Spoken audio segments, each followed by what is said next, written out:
So what will it take to improve our pandemic response? Let's hear the views of Presidential Advisor for Entrepreneurship, Joey Concepcion. Joey, thank you so much for joining us. In this Bloomberg report, we are at the bottom of the heap, dead last.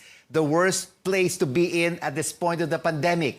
Is this a failure in the government's pandemic response? No, I don't really think so. Of course, there are a lot of setbacks. And if you look at the bottom, we're together with Thailand, Malaysia, and the rest. No, and I always question, why 53? Why not 60? Why not 80?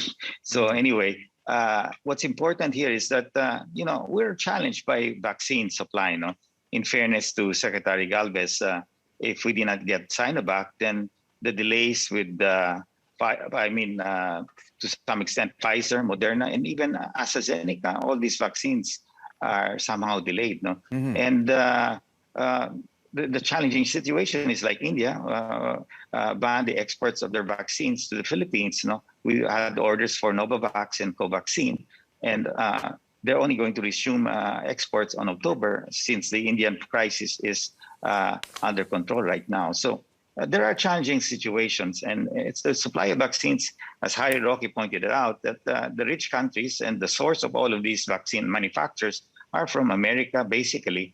Thailand has their own plant that produces vaccines, and of course, India has their own. So we are dependent on the supply of these vaccines, but they have been ordered on time. Yeah, but do you think that the presidential spokesman taking a swipe at rich countries, saying wealthy nations are hoarding life-saving vaccines, is this because the government is just trying to cover up its inadequacies in the COVID-19 response?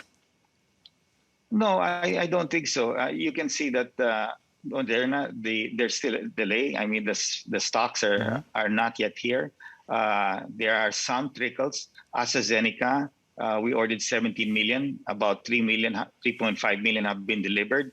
And if we look at the current pace, we will take till the first quarter of next year. But AstraZeneca is doing their best to try to deliver everything sooner. But these are real challenges that we face. Now, of course, also Pfizer now, the volume of delivery of Pfizer is going to come in the next 2 months. And of course, Moderna is going to step up. So it's coming in only now, basically. And we had wished that this was arriving much earlier. All the pressure you put. Many other countries have secured these orders. Rich countries like Israel pay the premium to get Pfizer and Moderna in their country as soon as possible. No? But so Joey, these are the realities of this. But Joey, it's not just about the vaccination drive that this Bloomberg report is also talking about. It's about testing and tracing. And there's been a lot of criticism about the COVID response of this interagency task force, or the IATF. And some senators and some quarters are saying, just let the local governments lead the fight versus COVID-19. Just basically abolish IATF. Of course, hindsight is always a perfect vision. I mean, if you look at it, the execution now towards the granular approach is the right approach. And the LGUs are taking the lead here, which is great. If we look at it, also part of the strategy was to focus on NCR for vaccination of all our people. We're close to 80% in October with 2 doses. That's a good accomplishment for Metro Manila. So they focused the little vaccine arrival earlier on through in NCR. Now that more volume is arriving, this will now be focused to the different areas that need it. So I expect as volume arrive, the other areas now will have their supply. And eventually, hopefully by the end of the year, many more provinces and LGUs will have adequate supply. Right. And that is what everyone is hoping, that we will attain herd immunity sooner rather than later, Joey. What do you believe in the near term should happen from October 1st onwards in Metro Manila? NCR Plus. Should we remain at alert level 4? Well, this is the last quarter, and I've been sharing this, that many MSMEs have lost so much money. The only chance that they can recover their losses from previous months due to lockdowns is in the fourth quarter. So hopefully we can bring this down to level 3.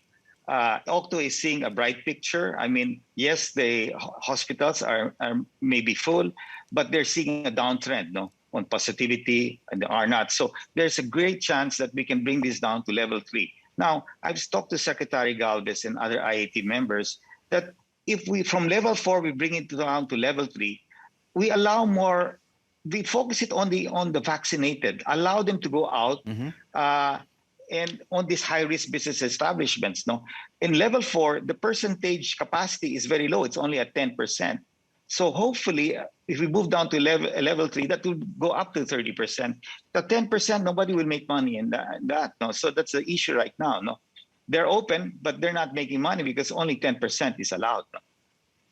Everyone is hoping that we will see the economy opening up even further after October the 1st. Thank you so much for joining us. Joey Concepcion, Presidential Advisor for Entrepreneurship.